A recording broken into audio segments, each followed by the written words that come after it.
Good evening, everyone. If I look a bit miserable, particularly after Jesse speaking about smiling, it's because Declan said people are saddest in their 50s. So. I was in great form before I came in and listened to Declan. Now I'm sad, but Jesse has made me smile again. Jesse, wherever you are. So, just to say, my name's Ian Barrett. I work with Walls Construction, and I'm the HR manager, human resources manager there. Human resources is recruiting, training, industrial relations, really everything that the other guys don't want to do. I live in Swords, and although I'm a runner-in from Wicklow, 3 of my uncles lived in Kilbarrack, Artane, Donecarney, so there are plenty of Barretts in this neck of the woods. There might even be a cousin here, for all I know. Walls is a building contractor, and we're long established, over 60 years at this stage. We're like Sisk, and we're like Hegarty's and Crampton's and John Paul, but the difference is that our origins are here in the north side. So PG Walls, when he set up the company in 1950, did so on Glandow Road, just off Griffith Avenue, and we're up in Northern Cross. The Northern Cross area, which is not too far from here, is important. There's almost 1,000 people working up in Northern Cross. Obviously, the Hilton Hotel was the first building that went up there. There's over 500 people living in apartments. And you have people like Mylan Pharmaceuticals, JP Morgan, an investment bank, and a nursing home that opened there recently, and I'm booked in, I believe, for 2036. But there's almost 1,000 people working in Northern Cross, just in that area opposite Tesco's, up the road. Sinead got in touch a few weeks ago and said, would we get involved? And we know some of the people here in the Northside Partnership, people like Noel Kelly. Up until now, most of my involvement has been to play golf in Noel's Golf Classic, which wasn't too difficult. But we're delighted to come along here tonight. Particularly so we have a link with this building. We built it. So back in 2011, when Parnell's decided to redevelop the site, we were very keen to get involved. And we priced the job as hard as we could because we wanted to work with Parnell's. We were conscious that we were a half a mile up the road and we didn't want to see Sisk or Hegarty's or any of our competitors come in and build on our patch. So if you're unhappy with the building in any way, the customer services people will talk to you. Don't talk to me. Just a few things I want to cover. As I said, we're proud of our north side roots. We do employ people wherever we can from this locality. We provided long-term, secure employment in an industry that really has its ups and downs. And a number of people from Coolock, Raheny, Baldoyle, and some of the other surrounding areas are working with us for more than 30 years. And we're delighted that we've been able to provide long-term, secure employment to those people.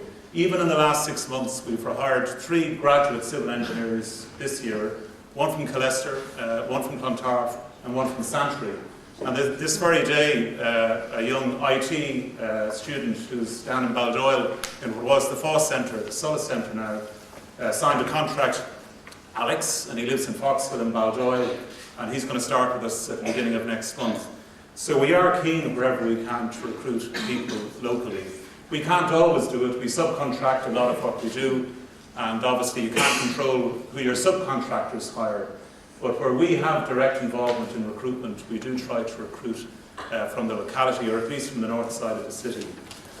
Just to give you an idea about what's happening on the north side, I mean, the north side is the gateway to Dublin, and Dublin is the capital city of the country.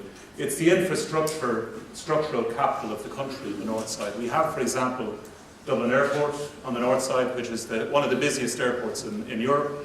The Port Tunnel, which is the 4th longest tunnel in Europe. And the M1, which is the best motorway in the country. And the M1 comes right into the north side and not too far from where a lot of people here live. In construction terms, the north side is probably the busiest region in Ireland at the moment. So we can be optimistic about the activity that's taking place there. Starting at the Liffey, North Wall Quay at the moment, just go down there any day and see the amount of tar planes that are both sides of the river. But we're on the north side, we're doing the central bank and we're doing a big job beside it. And there's a lot of activity taking place there. Dublin Port, if you go onto the Dublin Port website, you'll see they have a master plan which is taking them from now until 2040, 24 years out. And it's for a major development of everything that's happening in the port. Now that's not in Dublin 17, it's not in Coolock, but obviously we would hope that the jobs that are created in places like Dublin Port are filled by people who live here. Dublin Airport is the jewel in the crown of the north side, without a shadow of a doubt. We've just finished 2 jobs for the DAA in the last 6 months up in the airport, the old Aer Lingus head office building, and another job which we're finishing this month. And the DAA have a lot of expansion plans in the airport, so you're going to see a lot more activity up there. Closer to home here, Milan are down in Baldoyle. We did a big extension to their factory facility last year, and they have over 200 people working in Northern Cross in a call centre, a customer service centre, which is directly opposite my own office. The north side has more available land than any other part of the city. If you go south of the city, there isn't really any available land, but there still is this side of the city. And there's a lot of redevelopment land. So a bit like what Dublin Port are planning to do, and up at the airport, there's a lot of old buildings that can come down and be replaced by new buildings. The industry as a whole, construction has had its ups and downs. Back in 2007, 2008, the Celtic Tiger was roaring, and obviously an awful lot of people were employed in construction. At that time, though, it represented 20% of all economic activity in the country, which is far too high. It's too great a dependence on one industry or sector. So going forward, I think both the government and obviously people like yourselves, we'd like to see that it's smaller than that, maybe 10%. But there is a pickup, and anyone who looks at the amount of tower cranes in the city centre or in other places will see that things are improving. We want to make sure that the north side in this area gets its slice of the pie, gets its fair share. It's important for those of you who have influence with public representatives and any others that they ensure that if there's construction activity and a pickup in the economy, that this part of Dublin benefits from that. For our part, we know that buildings create jobs, not only in their construction where people are working, but the finished building, all the suppliers, the shops in the vicinity, they all create jobs and they create wealth and they create happiness, the type of happiness that Jesse referred to earlier. So buildings are very important. As far as walls are concerned, we're going to keep building. We hope to build as much as we can in this part of Dublin, and we hope to hire people where we can who live in this part of Dublin. Well, we would ask, particularly if there are government representatives here later, and the Minister for Education hopefully will be here, and others, that they give priority to this part of Dublin and make sure it's not left behind. But the good news is, because Jesse has filled me full of inspiration, is there's an awful lot of good things going on. I think more activity genuinely between the River Liffey and the airport than any other part of the country, and hopefully we'll all benefit from that.